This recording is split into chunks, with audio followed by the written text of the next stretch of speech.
হযরত ইউনুস আলাইহি ওয়াসাল্লাম ইসলামে একজন সম্মানিত নবী। পবিত্র কুরআনে তার নামে সূরা অবতীর্ণ হয়েছে যার নাম সূরা ইউনুস। পবিত্র কুরআনে আরও ৬টি সূরায় তার সম্পর্কে আলোচনা করা হয়েছে। কুরআনে ইউনুস নবীকে ৩টি নামে উল্লেখ করা হয়েছে। মূল নাম ইউনুস, জুন্নুন ও সাহিবুল হুত। জুন্নুন ও সাহিবুল হুত এর অর্থ মাছওয়ালা।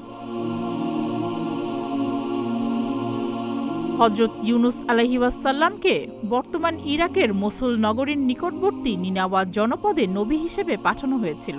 সূরা সাফফাতের ১৪৭ নং আয়াতে এ সংক্রান্ত আলোচনা করা হয়েছে। হযরত ইউনুস মোসুলবাসীকে আল্লাহর পথে ডাকলেন, কিন্তু এ সম্প্রদায়ের মানুষ আল্লাহর অবাধ্যতা প্রদর্শন করল। দীর্ঘদিন কেটে যাবার পর ইউনুস নবী মোসুলবাসীর ঈমান সম্পর্কে হতাশ হয়ে পড়লেন এবং ৩ দিনের মধ্যে আল্লাহর গজব পড়বে ঘোষণা দিয়ে এলাকা পরিত্যাগ করলেন। ইউনুস নবী এলাকা পরিত্যাগ করার পর লোকজন উপলব্ধি করল এবার নিশ্চিত আল্লাহর গজব চলে আসবে। তখন সবাই মিলে আল্লাহর কাছে তওবা করল। মোসুলবাসীর খাঁটি তওবার কারণে আল্লাহ তাদের উপর থেকে আযাব সরিয়ে নিলেন।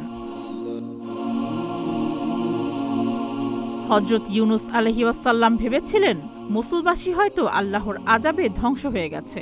তিনি যখন জানতে পারলেন নিনাওয়ার সম্প্রদায়ের সবাই ঈমান এনেছে, তখন তিনি বিস্মিত ও ভীত হলেন। ভীত হওয়ার কারণ ছিল তিনি বলেছিলেন ৩ দিনের মধ্যে আল্লাহর আযাব আসবে, কিন্তু মোসুলবাসীর দোয়ার কারণে সেই আযাব সরে গেছে। সুতরাং তারা নবীকে মিথ্যাবাদী বলে হত্যা করতে পারে।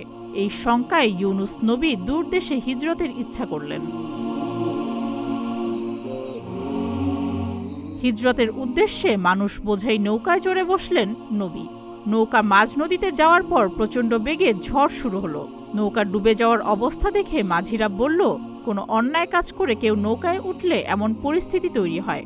এমন কেউ থাকলে তাকে নদীতে ফেলে দিতে হবে, তাহলে অন্য যাত্রীরা এই বিপদ থেকে রক্ষা পাবে। তখন নৌকার যাত্রীদের মধ্যে লটারি করা হলো। ৩ বার লটারিতে প্রত্যেকবারই ইউনুস নবীর নাম এলো। হযরত ইউনুস আলাইহি ওয়াসাল্লাম নদীতে ঝাঁপিয়ে পড়লেন। তখন একটি বিশাল মাছ এসে হযরত ইউনুসকে গিলে ফেলল। সেই মাছের প্রতি আল্লাহ নির্দেশ দিলেন ইউনুস নবীর যেন কোনো ক্ষতি না হয়। তিনি মাছের কোনো খাদ্য নয়। মাছের পেট নবীর জন্য কিছুদিনের বন্দিশালা মাত্র। মাছের পেটে ইউনুস নবী আশ্রয় ও ক্ষমা প্রার্থনা করে দোয়া পড়লেন, লা ইলাহা ইল্লা আনতা সুবহানাকা ইন্নী কুনতু মিনাজ জালিমিন।